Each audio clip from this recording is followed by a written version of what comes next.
of the first day of the week. While it was still dark, Mary Magdalene came to the tomb and saw that it had been rolled away from the tomb. She ran to Simon Peter and the other disciple, the one whom Jesus loved, and said, "They have taken the Lord from the tomb, and we don't know where they've put him." Peter and the other disciple left to go to the tomb. They were running together, but the other disciple ran faster than Peter and was the first to arrive at the tomb. Bending down to take a look, he saw the linen cloths lying there, but he didn't go in. Following him, Simon Peter entered the tomb and saw the linen cloths lying there. He also saw the face cloth that had been on Jesus' head. It wasn't with the other clothes, but was folded up in its own place. Then the other disciple, the one who arrived at the tomb first, also went inside. He saw and believed. They didn't yet understand the scripture that Jesus must rise from the dead. Then the disciples returned to the place where they were staying.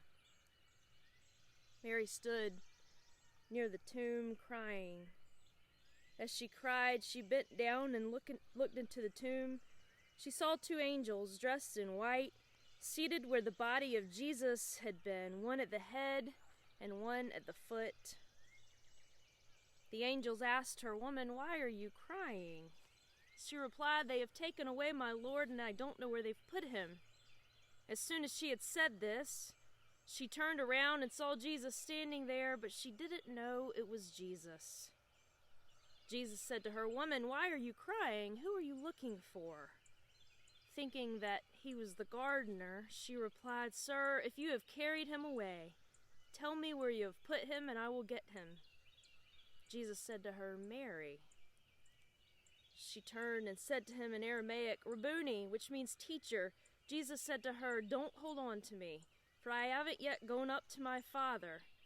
Go to my brothers and sisters and tell them, I'm going up to my Father and your Father, to my God and your God." Mary Magdalene left and announced to the disciples, "I have seen the Lord." Then she told them what he said to her.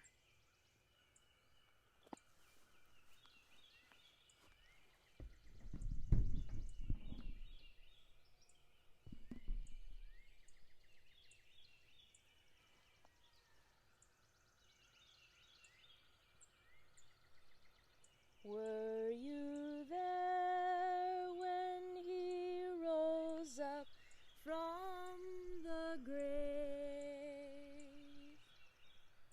Were you there when he rose up from the grave?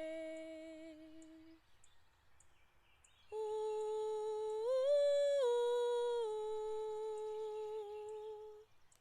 sometimes it causes me to tremble, tremble, tremble. Were you there when he rose up from the grave?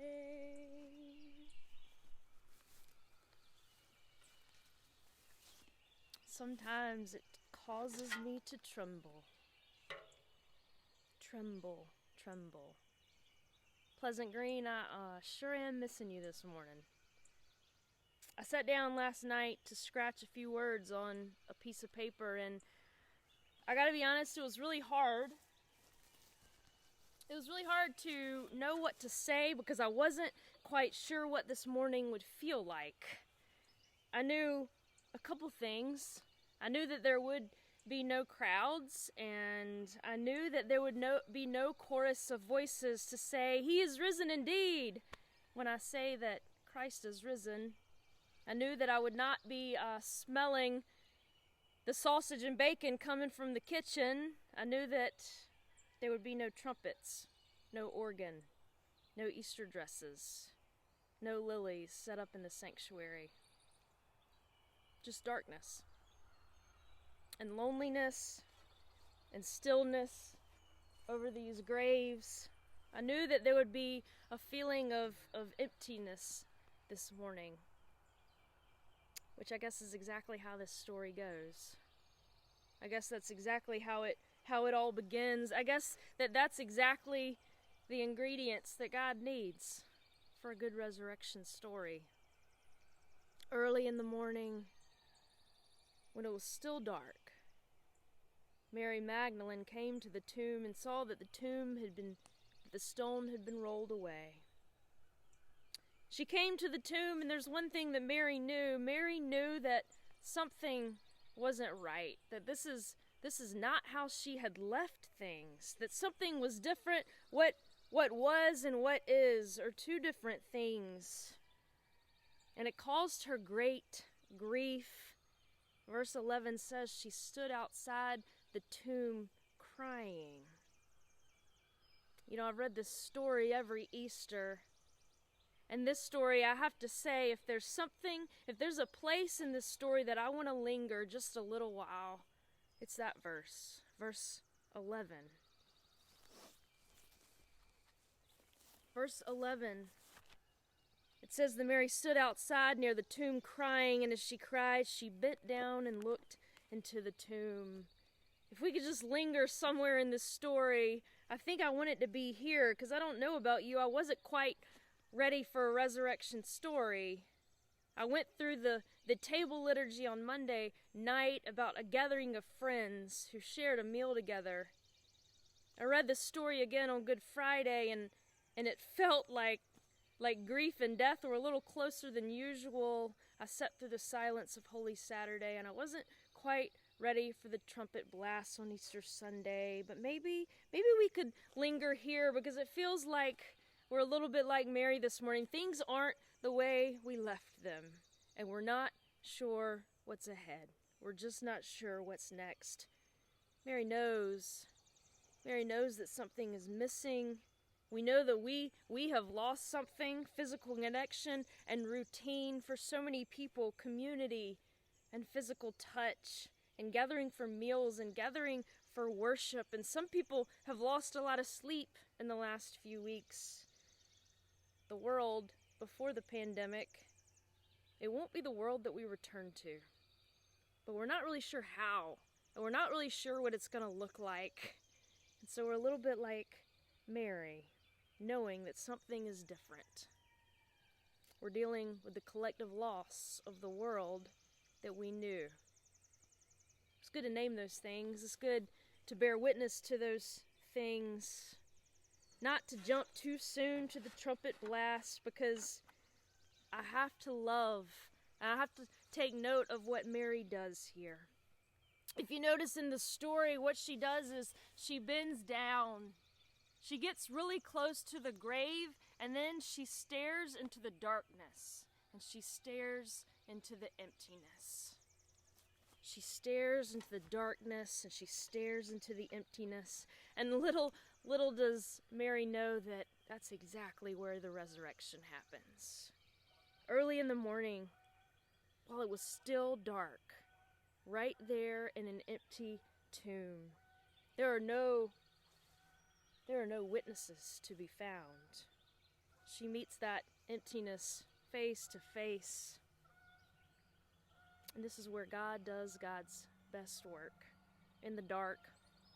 When things really aren't clear and you can't really see the path ahead and you can only see just a few yards ahead of you, you're not really sure when the darkness will end, but it always does. It always does. As sure as the rising sun, the darkness doesn't last forever. There in the tomb, where death lives, literally, in the graves of our lives, the places that we thought there was no hope, there was no pulse, there was no second chances, there was no signs of life. There are no witnesses. There are some moments when we are convinced that we are absolutely and utterly alone, and nobody could possibly know what we are feeling or going through. We are so sure of abandonment, and we can still feel the sting of betrayal. And that's when God comes near. That's when life is on the way, and we can't explain it, and we don't yet know how things will be different or how our lives will look. It's all such a mystery. We just know that something's different, that something is not the same. Today is the day, friends, when we proclaim that the tomb is empty. Today is the day when we know that life is so stubborn that even a grave could not hold it in, that violence has been overcome and death has been defeated. Today is the day when we know that no matter how dark the darkness, how empty life can feel, how lonely some days can seem, that God is in the business. God has and always will be in the business of bringing forth beauty and light. Today is the day when we proclaim resurrection, when we proclaim that Christ indeed has been risen. He is risen from the dead. Wherever you find yourself living out your days right now, I pray that on the other side, you might be able to look back at these days, to look back and not just see all the good home renovations, and those are good. I pray that we might look back and we might not just see really clean closets and cleaned out pantries and really beautiful gardens and yards. All of that's really good. But I hope that we can join Mary on the other side. I hope that we can join Mary in this chorus of voices who can proclaim that God is among us. That even now, even in these strange and even in these awkward days that we are living, we can look back and we can be a people who stoop down and get really low and stare into the darkness and the suffering of other people. And at the end, on the other side, we too can join Mary in proclaiming, I've seen the Lord. I have seen the Lord. I have seen the Lord in the living of my days. I have seen the Lord in the rising of the sun. I have seen the Lord because the grave is empty. Resurrection is real. Thanks be to God. Amen.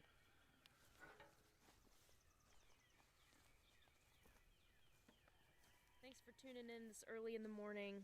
As you go throughout your day, throughout your week, I hope you know and remember and claim your role and know that we too are witnesses to the resurrection. That in the light of the cross, even when darkness filled the skies, the bright morning star appeared, and the darkness could not overcome it.